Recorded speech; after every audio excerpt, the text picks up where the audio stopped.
மலேசியாவில் மோடி செய்த சம்பவம். 200 ரூபாய் ஓபிக்களுக்கு சவுக்கடி. பிரதமர் நரேந்திர மோடி 2 நாள் அரசுமுறை பயணமாக மலேசியா சென்றுள்ளார்.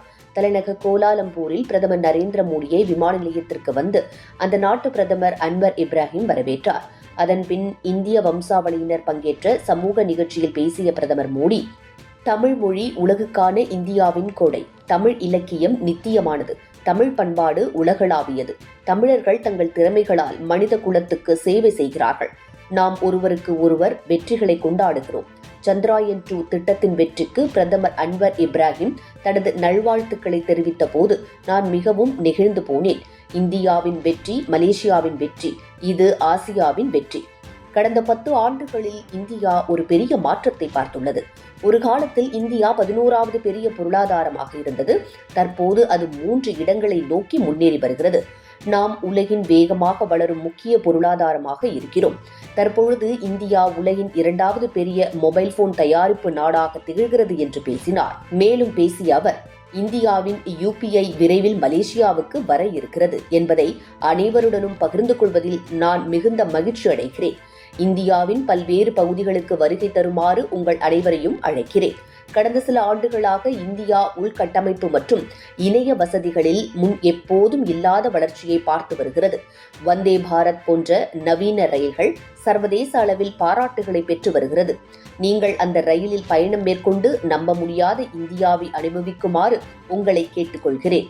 இந்திய வம்சாவளியினர் அதிகம் வசிக்கும் 2வது நாடு மலேசியா. இந்தியாவையும் மலேசியாவையும் இணைக்கும் விஷயங்கள் பல இருக்கிறது. இங்குள்ள இந்திய இசை மிகவும் பிரபலம் என்று நான் அறிவேன். மலேசிய பிரதமர் அன்வர் இப்ராஹிம் மிகச்சிறப்பாக பாடக்கூடியவர்.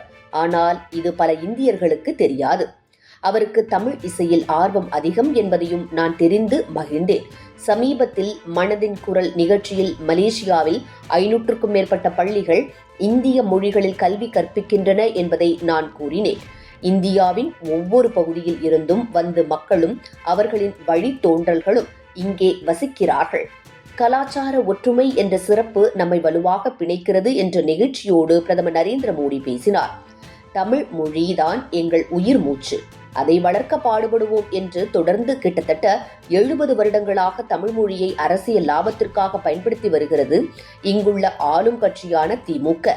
ஆனால் பிரதமர் நரேந்திர மோடியோ தனது உள்ளத்தில் இருந்து தனது தமிழ் பற்றை உலகம் முழுவதும் எடுத்துச் சென்று வருகிறார்.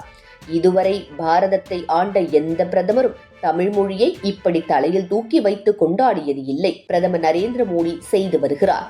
அதற்கு கோடி நன்றிகள் என்று தமிழ் மொழி ஆர்வலர்கள் பிரதமரின் இந்த மலேசிய பேச்சு குறித்து பாராட்டி வருகின்றனர்.